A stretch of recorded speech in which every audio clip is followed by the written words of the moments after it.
नमस्कार दोस्तों, आज 21 फरवरी 2023 देश दुनिया की बड़ी खबर लेकर आए हैं आपके लिए। तो फटाफट शुरू करते हैं। उससे पहले चैनल को सब्सक्राइब नहीं किए तो चैनल को सब्सक्राइब कर ले, वीडियो को लाइक कर दे, शेयर कर दे ताकि इसी तरह की खबर हर रोज देख सके। तो शुरू करते हैं आज की पहली बड़ी खबर। आपको बता दें दोस्तों, सुप्रीम कोर्ट ने सोमवार को पुरुषों और महिलाओं दोनों के लिए विवाह के लिए एक समान न्यूनतम आयु की मांग वाली याचिका को खारिज कर दिया। अदालत ने कहा कि जो मामले सांसद के लिए आरक्षित है उन मामलों पर अदालतें कानून नहीं बना सकती। मुख्य न्यायाधीश DY चंद्रचूड़ की अध्यक्षता वाली पीठ ने कहा कि शीर्ष अदालत सांसद को कानून बनाने के लिए परमादेश जारी नहीं कर सकती है। पीठ ने याचिका को स्वीकार न करते हुए कहा कि हम यहाँ कानून नहीं बना सकते। हमें यह नहीं समझना चाहिए कि हम संविधान के एकमात्र संरक्षक है। सांसद भी एक संरक्षक है। इस याचिका को शीर्ष अदालत अधिवक्ता अश्विनी उपाध्याय द्वारा दायर की गई थी। याचिका में पुरुषों और महिलाओं के लिए विवाह की कानून उम्र में सामान्यता की मांग की गई थी। बता दें कि भारत में पुरुषों को 21 वर्ष की आयु में विवाह करने की अनुमति है, जबकि महिलाओं के लिए विवाह का योग्य आयु 18 वर्ष है।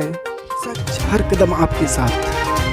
आपको बता दें दोस्तों, पंजाब सरकार ने खेती में मशीनीकरण को बढ़ावा देने के लिए बड़ा फैसला किया है। सरकार ने खेती के लिए यंत्रों की खरीदी पर 50% सब्सिडी देने का ऐलान किया। दरअसल सरकार चाहती है कि कृषि में मशीनीकरण को अपनाकर किसान अपनी आय बढ़ाकर अपनी आर्थिक आय में सुधार कर सके। सरकार के इस फैसले की जानकारी देते हुए कहा कि DC गुरदासपुर डॉक्टर हिमांशु अग्रवाल ने कहा कि पंजाब में कृषि यंत्रों को बढ़ावा देने के लिए सरकार ने किसानों को कृषि यंत्रों पर सब्सिडी देने का फैसला किया है। इसके साथ ही उन्होंने किसानों से खेती में मशीनीकरण अपनाने का आग्रह किया है। उन्होंने कहा कि कृषि में मशीनीकरण को अपनाकर किसान अपनी आय बढ़ाकर अपनी आर्थिक आय में सुधार कर सकते हैं।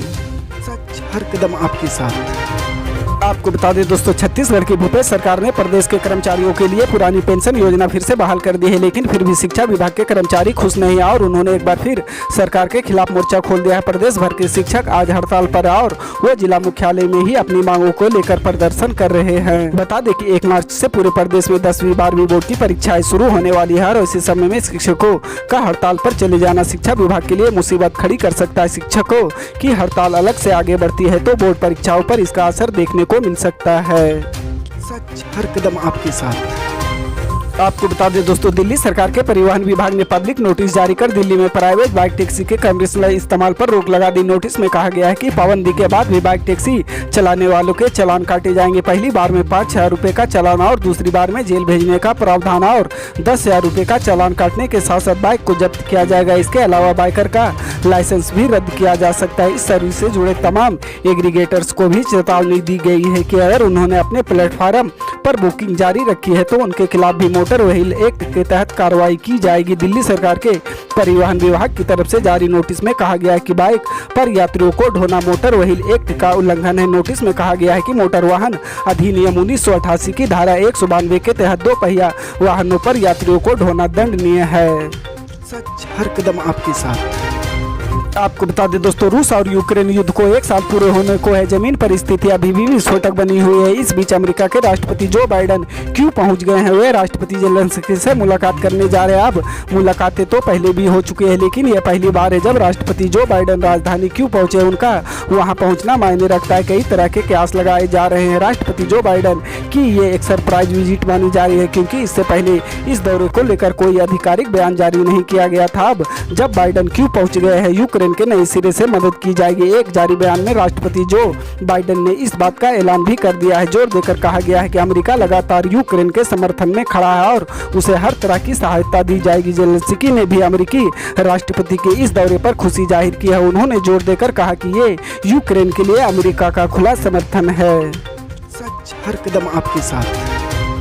आपको बता दें दोस्तों, मध्य प्रदेश में शराब के आहते और शॉप बार बंद करने के फैसले को लेकर अब मुख्यमंत्री शिवराज सिंह चौहान की पहली प्रतिक्रिया सामने आई है। उन्होंने कहा कि हमने देखा कि लोग अक्सर शराब की दुकान से लोग शराब खरीदते हैं और वहां बने आहतों में बैठकर पीने लगते हैं। इससे कई दुष्परिणाम होते हैं। अगर कोई शराब पीकर निकले तो नशे में कई बार वो ऐसी आपराधिक परिस्थितियां पैदा कर देता है जिसके कारण कानून और व्यवस्था की समस्या हो जाती है। साथ ही कई बार माँ बहन और बेटियों की तरह भी नशेड़ियों की दृष्टि भी पड़ती है और इससे दुर्भाग्य दुर्भाग्यपूर्ण घटना भी होती है। इसलिए हमने तय किया है कि मध्य प्रदेश में शराब की दुकान के साथ आहते नहीं होंगे। नई नीति में आहतों पर प्रतिबंध लगा दिया गया है। सीएम शिवराज ने कहा कि इससे पहले भी जब नर्मदा सेवा यात्रा निकली तब मां नर्मदा जी के तट पर जो शराब की दुकानें थी उनको भी हमने बंद करने का प्रयास किया था। इसके साथ साथ यह भी तय किया है कि कोई धार्मिक और शैक्षणिक स्थल से 100 मीटर दूरी तक शराब की कोई दुकान नहीं होगी। पहले यह सीमा 50 मीटर हुआ करती थी, जबकि आबकारी नीति में पहले लिखा हुआ था कि गर्ल स्कूल और कॉलेज, लेकिन अब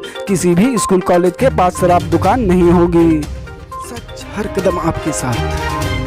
आपको बता दें दोस्तों, देश के कई राज्यों में वक्फ बोर्ड की जमीनों पर शुरू हुई जंग राजधानी दिल्ली तक पहुंच गई। केंद्र शहरी आवास मंत्रालय ने हाल ही में एक आदेश जारी करते हुए दिल्ली वक्फ बोर्ड की 127 संपत्तियों को अपने कब्जे में ले लिया। इस फैसले को लेकर दिल्ली वक्फ बोर्ड और केंद्र सरकार के बीच विवाद खड़ा हो गया। आम आदमी पार्टी के ओखला से विधायक अमनतुल्ला खान दिल्ली वक्फ बोर्ड के चेयरमैन है। वक्फ बोर्ड के चेयरमैन का कहना है कि वह केंद्र सरकार को वक्फ संपत्तियां नहीं लेने देंगे। साथ ही केंद्र का यह फैसला गलत है, क्योंकि कमेटी का गठन का मामला अदालत में चुनौती दी गई है और वह विचाराधीन है। ऐसे में जिस कमेटी के गठन पर ही अदालत में सुनवाई हो रही है, वह कैसे कोई फैसला ले सकती है। आज तक से बातचीत करते हुए बोर्ड के अध्यक्ष ने कहा कि वह शहरी मंत्रालय के फैसले को अदालत में चुनौती देंगे। साथ ही सरकार से सवाल पूछा है कि यह संपत्तियां पहले से ही बोर्ड की है, जिसमें मस्जिद कब्रिस्तान शामिल है, तो आखिर सरकार इन संपत्तियों को क्या करेगी। क्या बोर्ड ने सवाल पूछा कि क्या सरकार मस्जिद और कब्रिस्तान चलाएगी या फिर इन पर बुलडोजर चलाया जाएगा। सच हर कदम आपके साथ।